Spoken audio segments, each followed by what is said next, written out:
up, everybody? It's your boy C Sams, and this is That Comic Show. We're right around the corner. We're knocking at the door.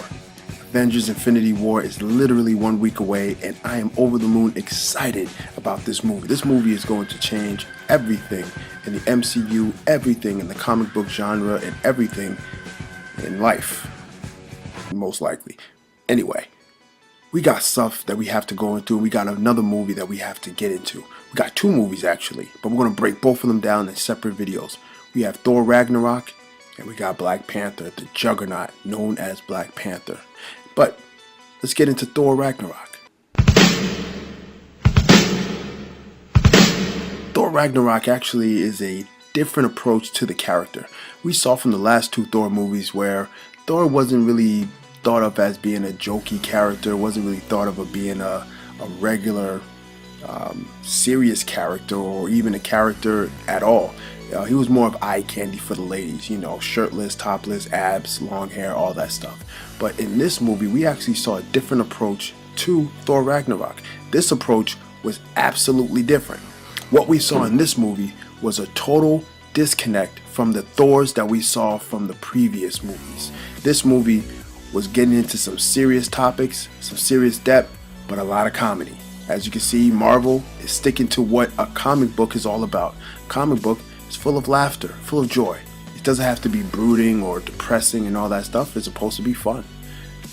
That's what Thor Ragnarok was. This was a very fun movie from beginning to end. I enjoyed every bit of it. So if you're ready, let's get into it. You and I, just a couple of hot-headed fools. Yeah, same. Hulk like fire, Thor like water. Well, kind of both like fire. But Hulk like raging fire, Thor like smoldering fire. We start off with Thor actually talking to us. He's talking to us directly. Now he's in this cage and he's in the underworld. He's actually in hell, H-E-L. And he's down there, and he's pretty much down there to find some answers. He's trying to find his father, Odin. Odin is missing. He is not on Asgard, and this is kind of troubling to Thor. So he's trying to find out what is going on and why this is happening. So as he's there, he's talking to Surtur. Surtur is the lord and ruler of the underworld. He is down there and he is looking decrepit and beaten up and old. Still big, still huge, but he doesn't have all the power that he used to have. Now during this dialogue, we see Thor is kind of hanging there by a chain, and he's literally spinning around in a circle. This was pretty funny if you ask me. It was almost as if Thor wasn't taking this serious, so why should I take this serious? We finally get a little closer into the conversation. Surtur keeps saying that he's going to reunite with the eternal flame. He's going to be restored to his full power, and he's going to drive his sword into the heart of Asgard. And this is what Ragnarok is all about.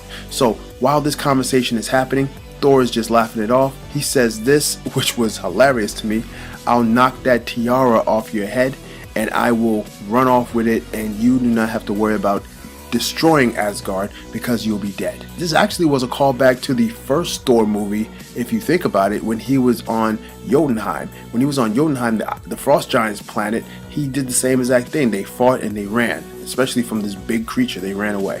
So Thor signals for Heimdall to bring him back up through the bifrost. He got Surtur's head. He's getting back up into Asgard, along with the head of this dragon. Disgusting. But when he gets there, Karl Urban is there. And it's kind of different because you're not Heimdall, so what are you doing there? Something's wrong, something is weird about Asgard. Thor runs off and tries to figure things out. He flies away, and as he's flying away, he's starting to notice that something is different about Asgard as a whole. There was a huge statue of Loki. Now, if you remember from the last Thor movie, Loki was allegedly dead. But at the end of the movie, we see him sitting on the throne of Asgard, and he's telling Thor, "No, thank you." Basically saying that he is going to rule Asgard, and he is going to masquerade as Odin while he's up there. So while he's there, we're seeing this reenactment of the death of Loki. This part of the movie, I laughed hysterically. Not only did they reenact the part from Thor the Dark World, but they also had the theme music in the background of this part. I'm sure you can hear it right now. But it's crazy. It's so hilarious that they will be so meta about their own material. It's very funny. I enjoyed that part of the movie. While this is happening, Thor is kind of walking through and Thor is looking around and he confronts Odin. Odin looks terrified that his son is there. During this conversation, Thor throws Mjolnir. Mjolnir flies away. He then grips the back of Odin's head and said, "There is nothing that will stop Mjolnir from returning to my hand." And he was able to look through his brother's scheme. Before that hammer came and squished that head, "I yield." That's what Loki said. So Loki backed off. Now the question is, where on earth is Odin? Loki says, "I'll take you to him." They go to Earth, and was it Shady Arcs? I think it was Shady Arcs. Yeah, Shady Arcs. Pretty much, Odin is gone, and they're demolishing the place that Loki put him. Looks very weird. Looks very complicated. All of a sudden, we see that familiar orange circular spinning thing, fire thing, whatever you want to call it, circling right underneath Loki. Loki gets zapped and sucked through. Left behind is a card of an address, and on the back of that address it says Doctor Strange. So now Thor gets to the address, knocks on the door, and he is inside the New York Sanctum, and who is there? The Sorcerer Supreme himself, Doctor Strange. Now we saw this at the end of the Doctor Strange movie when he's sitting there talking to Thor. Thor is saying, "I'm looking for my father." Doctor Strange says, "I'll help you find him." This part was basically a reenactment and an extended version of that after credit scene. Now as they're bouncing to and fro inside this building, they finally find out where Odin is. Well, actually, Doctor Strange knew where Odin was the entire time. He opened up a portal, and before he sent Thor along his way, he had to bring back Loki. Loki was literally falling for 30 minutes, and it was sorcerer versus sorcerer. I've been falling! Loki, you think you're some kind of sorcerer? Don't think for 1 minute you second-rate. All right, bye-bye. I thought that this part was going to be very interesting, but we didn't see a fight between the two sorcerers. Before that happened, we actually see Thor walking around with an umbrella. Now, if you know your comic books, Donald Blake is the alter ego of Thor. He walks around with an umbrella, which is actually Mjolnir. When that umbrella strikes the ground, he transforms into Thor. So that was pretty awesome to see that callback. We didn't see that from the first two Marvel movies. Only the mention of the name Donald Blake, but we didn't see him walk around with the umbrella. Now, they're in Norway, and Odin is there. This part of the movie did bother me, however, because the green screen was a little too poorly lit. It looked very, very fake. They could have just went to a real place and did this, but, you know, whatever. During this time, they're talking, and Odin reveals that Thor has an older sister named Hela. Hela became so bloodlust and so overpowered that he wasn't able to control her. As a result of him not being able to control her, he then isolated her, buried her, pretended she never existed, and kept his power up to keep her power down. But as he got weaker, she gets stronger. And now it got to the point where he is now dying. Odin is dying. I wish Thor Ragnarok did a better job in explaining how on earth Odin could just die like that. Is it because he's getting old? Is it because he has no more power?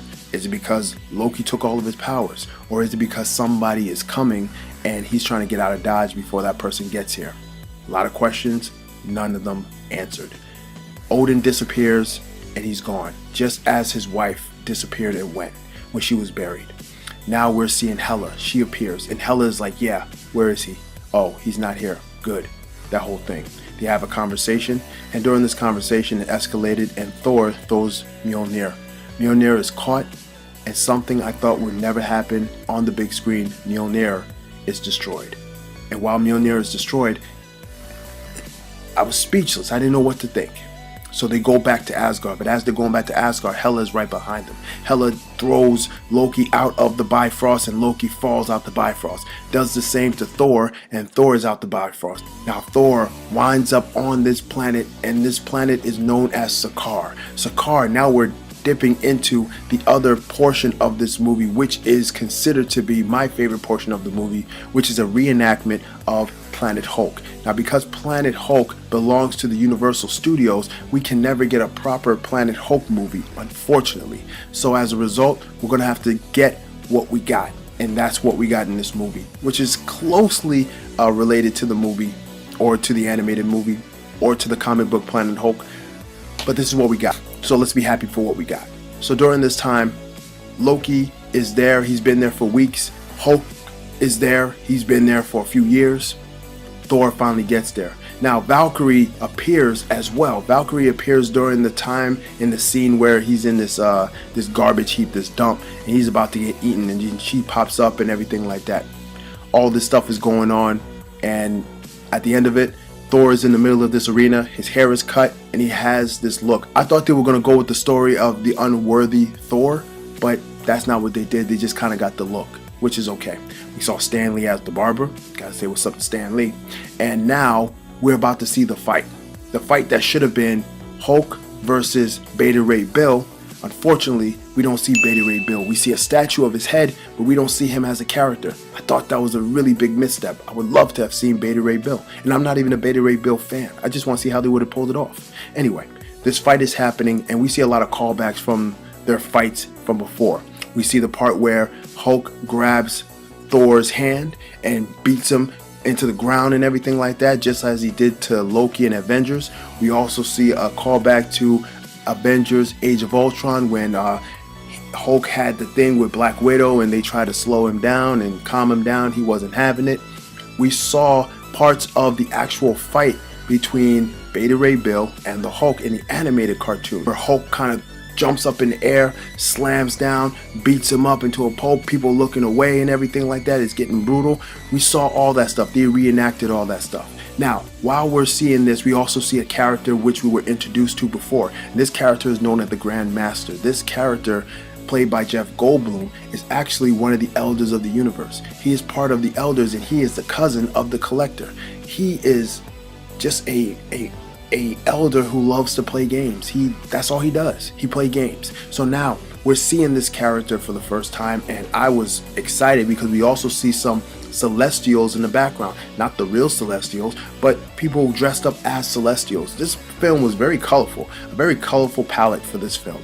Now, we're getting closer to the center of the movie.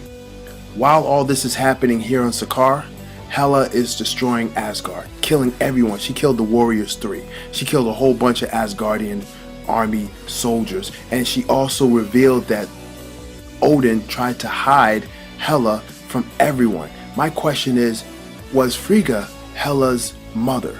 I don't know. It just seems kind of weird because she doesn't look like her. She doesn't act like her whatsoever. It will be very interesting to know if maybe there is a mother for Hela, and maybe that mother is Lady Death. Never know. Anyway, right now, Thor is upset because he wants to get back to Asgard. He has to save his people.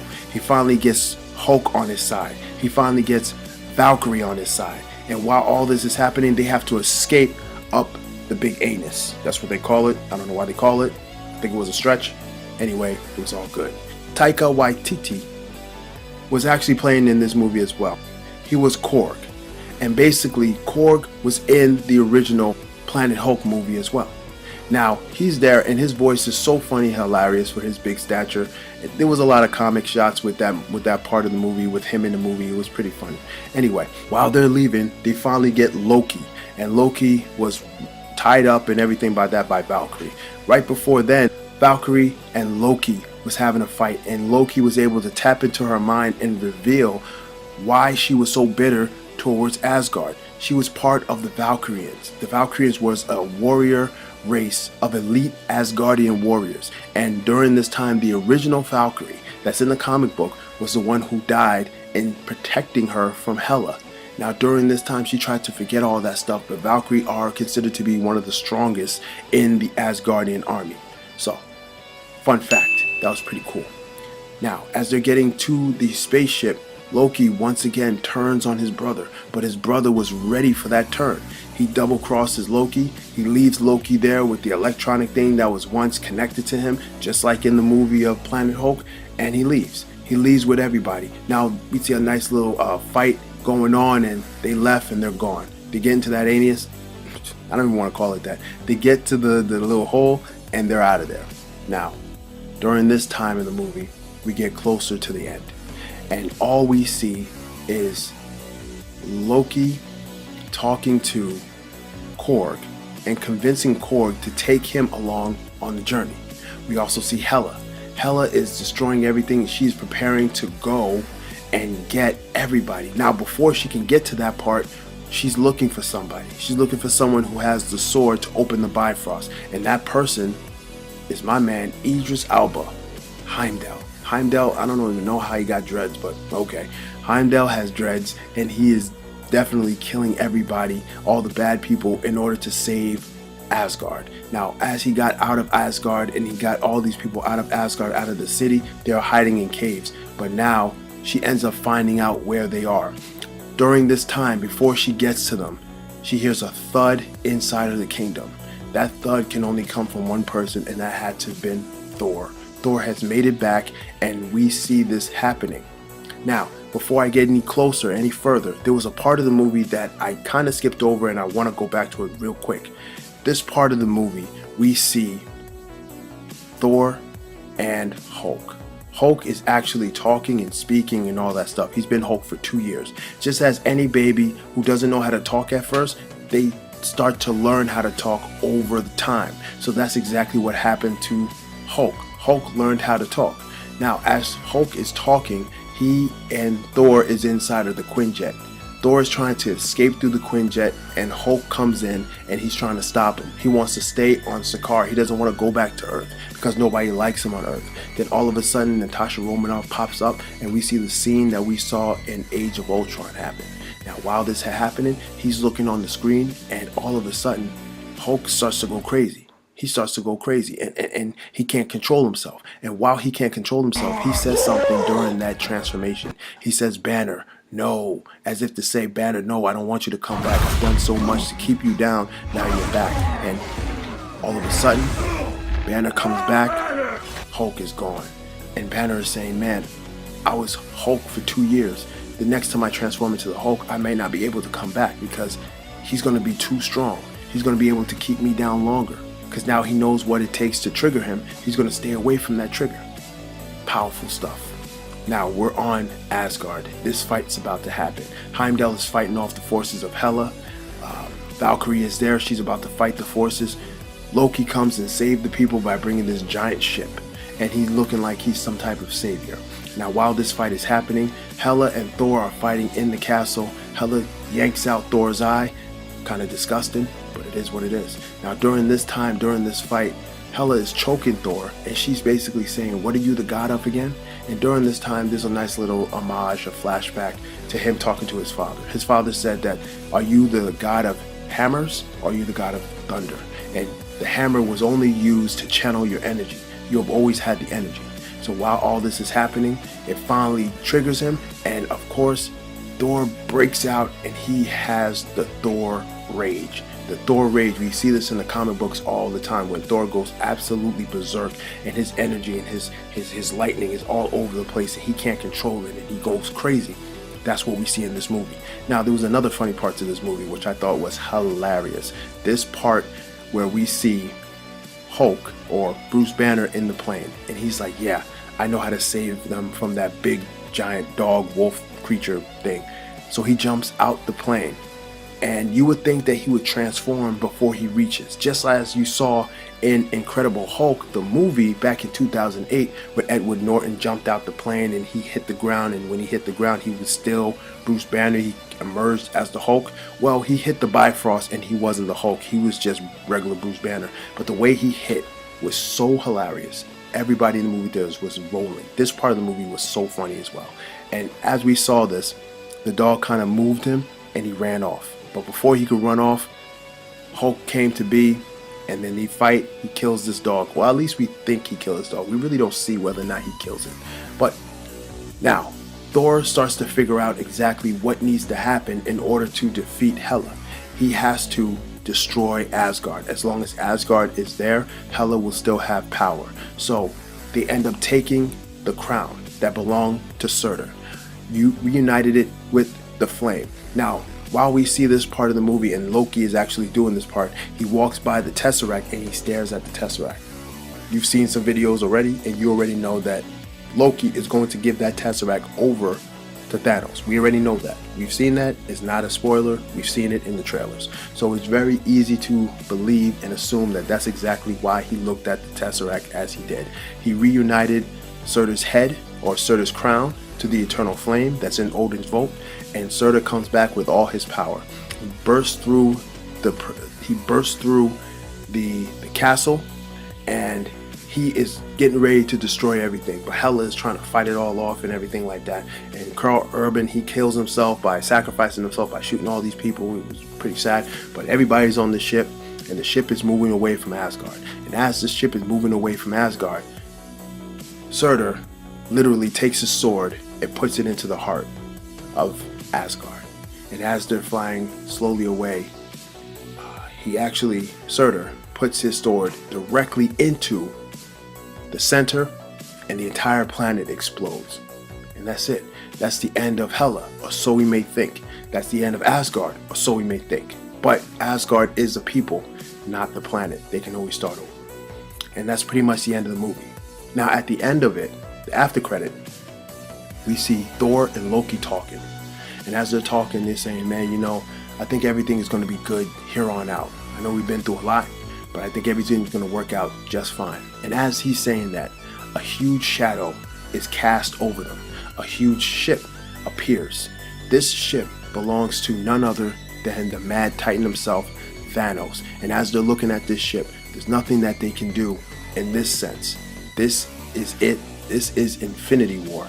And we are going to roll right into Infinity War right after this part. But we're still going to take a look at Black Panther, because that movie was very important as far as to show you where this fight and where this war is going to take place, right there in Wakanda. And that's it. That's the end of the movie. This movie was really, really funny. It was a different approach to Thor. I enjoyed it immensely. I thought they did a great job in taking this to a different level. There's nothing more I could really say about this movie. There was some beats that were kind of off. There was some green screen that was kind of difficult to take a look at. I would have wanted more from the Hulk part of the story, but I understand why we only got that part of it, and it's okay. At the end of the day, Thor Ragnarok did a great job at the box office, did a great job with the critics, and now we finally see the last three movies of the three pillars of the MCU completed. We saw Iron Man complete, Captain America complete, and now Thor complete. They did a great job, Marvel did a great job, and now we are going to roll right into Black Panther on the next video. Once again, if you have anything you want to add, please comment below. Like, share, and subscribe. You know, we always like to hear your thoughts, always like to hear what you guys think.